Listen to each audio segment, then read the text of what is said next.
In 2016, a group of investigators unearthed a shocking discovery. What they found was a stack of files that held keys to many mysteries.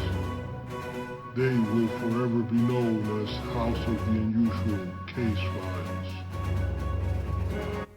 At the age of 7, I began a career as a collector that grew to an astounding amount of items that, after 45 plus years, makes me wonder what I'm doing.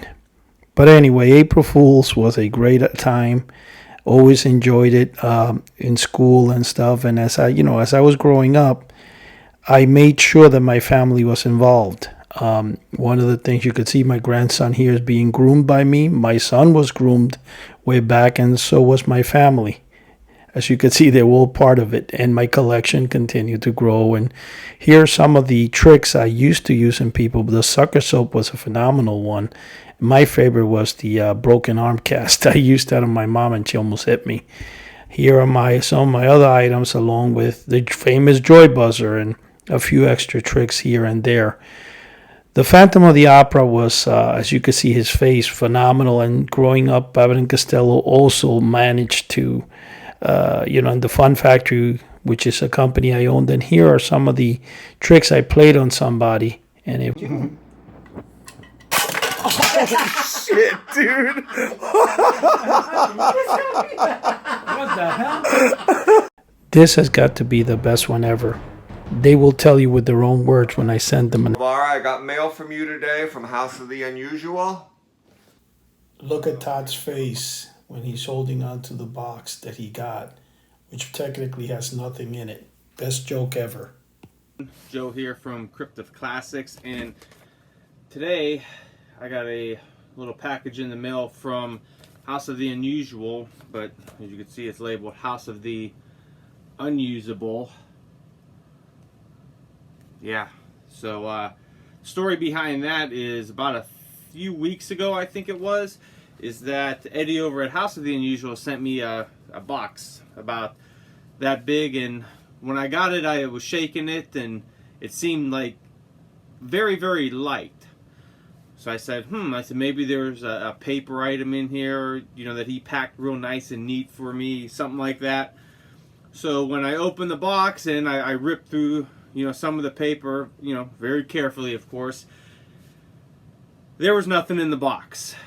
He sent me an empty box, an unusable box from House of the Unusable. So that's where we get the House of the Unusable. So once again, I have another package from him that says House of the Unusable. Look at Joe's face in this picture. Now Chuck shows you his collection. Not just magic, but like little pranks, little novelties. When I was a kid, way back in the late 60s, there was in the back of comic book magazines, Johnson Smith, the Honor House, Gale House, they sold little novelties. And throughout the years, I've purchased a lot of these. And I have many of the original ones. Now, Johnson Smith goes back to 1916, I think. So that's how long this stuff has been around. I just remember from the 60s. So I'm not that old. But let me open this up just to show you some of this stuff. Wow, that's different. Look at that. All that pretty cool? Stuff, yeah. So I made like little shelves and display hangers. Now, you did a good job, honey. Well, thank you. Yeah. I hate to step in front of you like this, but what are you going to do? This is something kind of cool. This is called the Smoky Skull. And I've really never seen another one of these. This goes back to 1956. It's a little skull with a hole in his mouth. Little pixie cigarettes. You put it in his mouth and he blows smoke rings. Oh. All right. Everybody knows about the Wonder Mouse. That's a little mouse that runs up and down your arms. Yeah. Here's a little spinner that spins one way, then it'll stop and go the opposite direction. I'm just going to go through some of this, okay? Yeah. Here's dog vomit. I use that many times. But this is all brand new inside, but I've had duplicates that I've used. Yeah. This is fake mess that you actually put on your face like you have a scar or you're bleeding. This is a snake lighter. You light the cigarette lighter, a little snake pops out. This goes back quite a few years. Oh, this is neat. I actually used a few of these throughout the year. This is long ashes for cigars and cigarettes you can put on the end of the cigarette. Yeah, and it looks like they have a long ash. There's another Wonder Mouse. It's a white one. Okay. This is a spy secret agent cigarette lighter. It squirts. It actually squirts. This is bird poop. There you go. You plop this on somebody's windshield, and they won't be too happy about it. Here's another. I don't know why I have a duplicate here, but another lighter. Oh, here's something. There you go. That's cute. Mr. Miyagi. All right. Here we have a magic trick, a disappearing coin. There's a whoopee cushion. All right. We all know that, right? Yes. Okay, here's the X-ray specs. Oh, here's a cool item. This is from Johnson Smith. This is a little shrunken head. Oh, that is different. I believe it was a whopping 39 cents. Wow. Yeah, well, if you Can't bought beat it, that. if you bought it back when you were a kid. Now I'm going to put a few things up here, Sherry, and I'm going to demonstrate a few things. Okay. You're probably wondering what the heck is this stuff, but I wanted to show you firsthand. This one I'll do right in front here. Okay. And I'll put some other things up here to show you. Okay. All right. What I have here, this goes back quite a few years. This is a video scope. Oh, okay. Okay. It tells you what you're going to look like on TV. Somebody pushes the button. It's kind of hard to see on camera, but it turns into a jackass. Oh. All right. So you look like a jackass. Aww. All right. Oh, here's a number 2 pencil. All right. Yeah. Okay. Here's an old adding machine. I mean, they do not make them like this anymore. No, they don't. It comes with the original stylus. It'll add and subtract, and you wind it up. Okay, and it'll actually tell you what the total is. Look at that. I mean, this thing is heavy. Okay. Oh, here's a Ben Franklin cash register. It's an original one from the 50s. Oh yeah, look at that. Okay. Works and everything. Yeah, money has change in there. Nice. This means a lot to me. My brother, who has since passed away. God rest his soul. Yeah, and Yeah. he actually bought this from Johnson Smith. He bought 2 of them, and I saved the other one. Aww. There was 2 of them for like $1.95. That's the Hercules wristband. For some reason, he always wore those kinds of wristbands, even when he was older, later in life. That kind of means a lot to me. Okay. We'll put this up here as well. I'll show you that. All right. Oh, here's a slinky. Everybody knows what a slinky Oh is, yes, right? I loved slinkies. Okay, well, I have a very old one. This is signed by the inventor's son. So this is a very early slinky. That sure is. And we had hours and hours of fun with these things, remember? Yeah. All right, we'll put this over here. Let's see. Oh, there was a restaurant years ago here in Pittsburgh. This is a little giveaway. That's $100, Sherry. Oh my. No longer good for the mint. They cut it all up. I see. Okay, so there's a multitude of things. But let me step back here and I'm going to demonstrate a few Okay. things. All right? Mm-hmm. The first thing is an actual card dealer. All right? So if you get a pack of playing cards, and it just so happens that I'm a magician. So you can fan these out. You can give them a shuffle. Place them into this little contraption. All right, now what you're going to do, Sherry, is basically just turn the crank. And if you notice, it'll deals cards. Look at that. So you could deal a hand of poker. Yeah. All right, it's an old-fashioned card dealer. Nice. Oh, and a lot of these novelties are no longer around. There's a guy I know, very, very nice man. He's Eddie from House of the Unusual. Eddie, yeah. So if you want Nice to check guy. out some stuff, he's bringing back the 7-foot Frankenstein guy. They're available. Oh, he's got a lot of the stuff. Ghost, the U-Control Ghost with the thread. Yeah. So really cool stuff. So check them out. But here's this is an original bank that I got when I was a kid. I'll hold this up. That's a mouse pushing a shopping cart. Oh yeah. Through a Oh, cash is that register. cute? Yeah. When you put a coin in here, whoop, the coin drops, but he'll run through Oh, okay. and he'll deposit the coin into the Into bank. the bank. All right. That's neat. Now this is something. Years ago, people smoked a lot, right? Mm-hmm. Okay. Before they realized it would kill you. Yes. But this is probably in the 30s. This is a king-size Chesterfield. Mm-hmm. Somebody would come up to you and say, "Hey, bub, do you think I could have a cigarette?"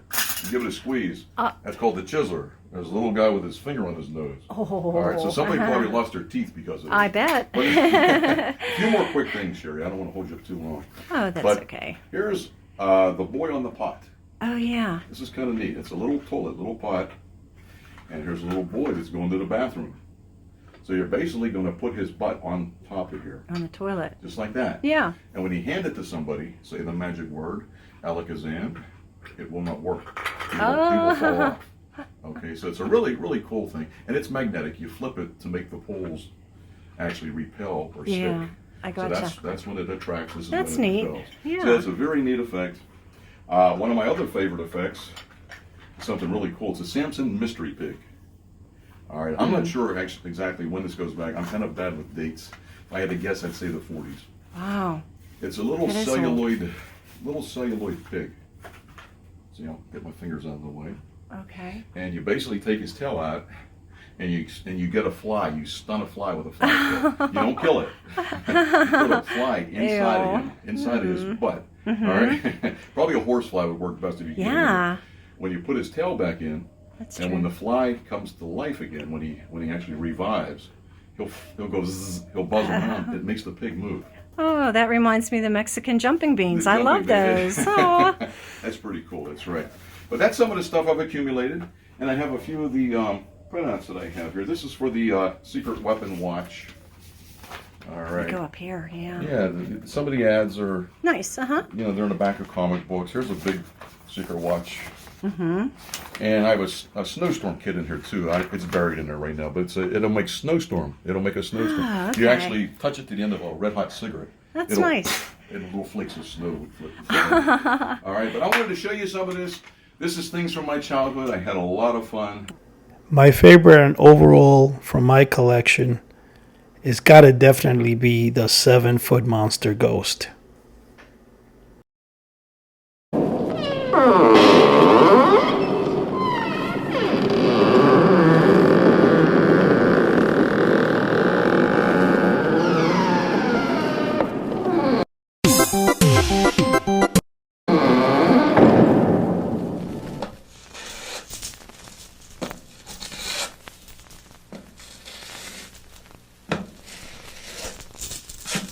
Happy April Fool's Day. Here's Chuck.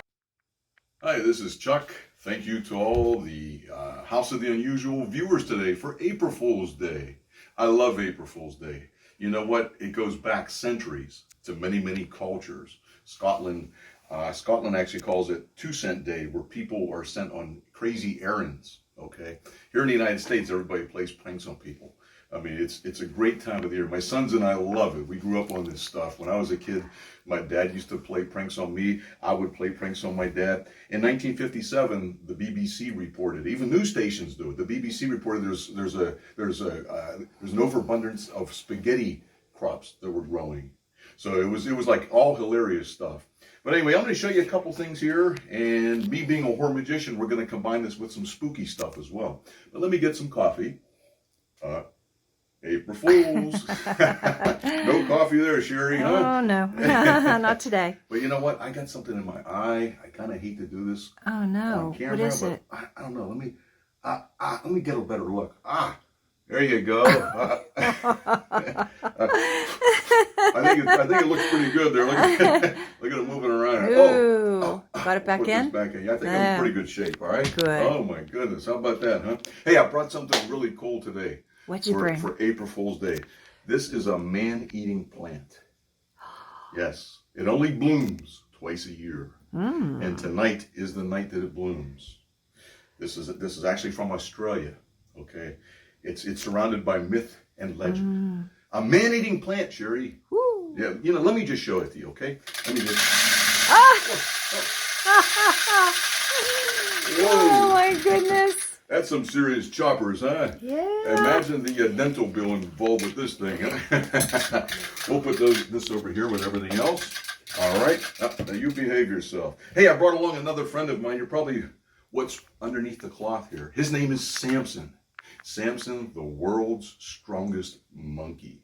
He's also a magic monkey. Watch, we're going to remove the cloth.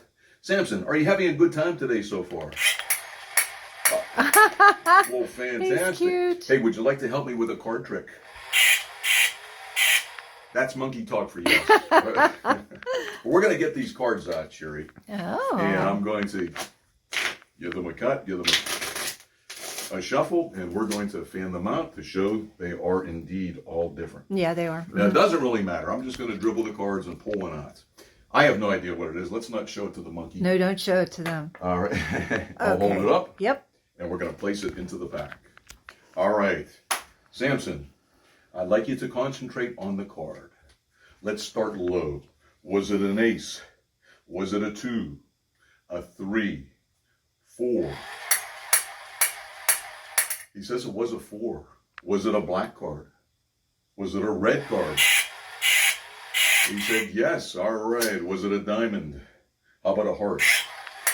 All right. Was that the playing card, Sherry? That was it. All right. He's smart. You're doing great, Samson. I'll tell you what, we're going to cover you up just like so. And I'm going to tell you about something in legend right now. This is pretty spooky stuff. Since I'm a horror magician and I'm known as that, let me show you. This is a bell. Not an ordinary bell. This is the type of bell that was actually placed outside of a grave. And it terminated to a string, and it went down into the person's coffin. Because people were terrified over 100 years ago of being buried alive. And here's the little holder, and here's the base of this. So this was on the outside, of course, and the string, like I said, would run down inside of the grave. And so if a person was buried alive, God forbid, they would pull on the string. So let's see what we can do today. Watch the bell. Oh my goodness. Uh-oh. I think somebody's buried alive. Somebody's done down in underneath Wow. there. Wow. Some pretty bizarre stuff. That's crazy. We're going to do one final thing. This is kind of cool. We picked this up, Sherry, from a curio shop, I guess about a year or two ago. And it's a weird looking box. Yeah. Right? And this ain't no fool. Okay, this ain't no April Fool involved with this. This is just spooky stuff here. Okay. What I have is a child's soccer ball on one side and a drinking glass. Ooh. And it's divided by a piece of wood. Okay. We're going to more or less just close this up, and I'll put it aside right over here. All right, now I'm going to stand completely away from everything. We'll see if there was some April Fool's magic. Can you remember the ball? I do. It has now reappeared or appeared Oh inside my word, of look the at glass by unseen forces. Oh my goodness. Thanks for stopping by. Oh, Chuck. Yes. I forgot. I didn't hit the record button. April Fools! You got me. You got me. Very good. Thank you. Thank you, everybody. Please listen to us and tune in to houseoftheunusual.radio each and every week on Thursday mornings. We have a new show. Goodbye.